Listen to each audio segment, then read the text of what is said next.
We are holding Black people, brown people, people of color to a higher standard than we hold the white people. Why? Because we expect white people to do evil shit? That's not fair, right?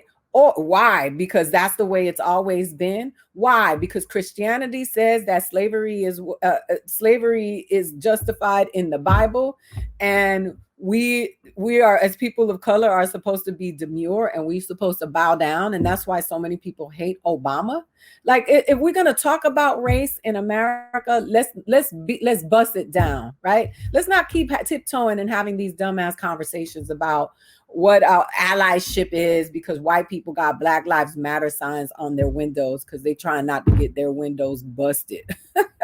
Because a lot of them are just like, yeah, put the sign up, put the sign on the window. We don't want any smoke over here, as they would say.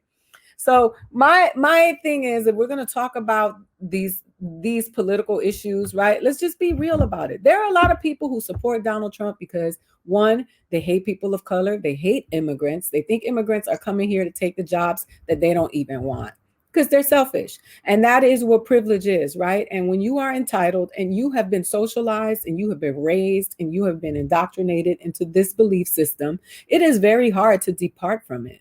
So let's just talk about that, right? Let's have a conversation about that right now.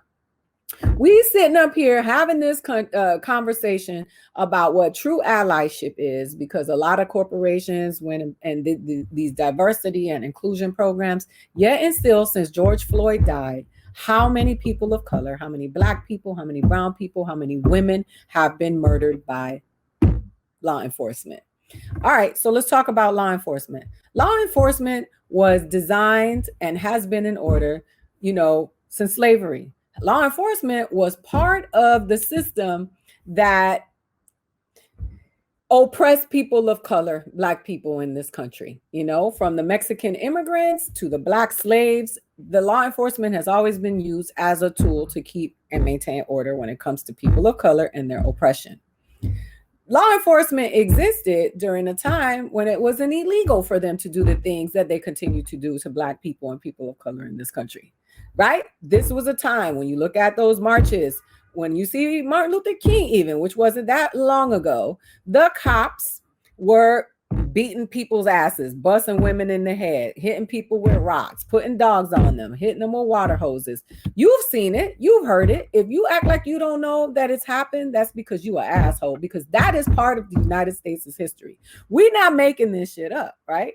So now you're going to tell this system that was created to uphold oppression that they shouldn't be doing what they've been doing historically for years. And now we want to give amazing speeches. We want to have panel discussions.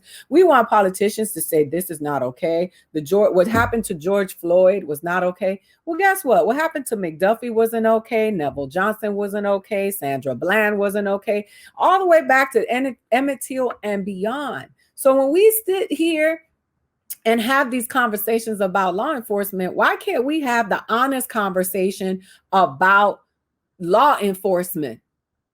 Not this country is racist, the world is racist, right? People stole people from Africa, distributed them around like bottle caps to different colonies, and said, here, take these people and do what you will with them, right? That was the evil plan that was implemented worldwide, because slavery was not just exclusive to the United States. Fucking France has had its foot on Haiti's neck, making them pay for it, making Haiti pay for it. Right? We sit down and have these conversations and we don't keep it real. And I'm not saying anything that has not been said before. We've all had these conversations before. We know it's true. We know who Toussaint L'Ouverture is. We know who Marcus Garvey is. We know the stories.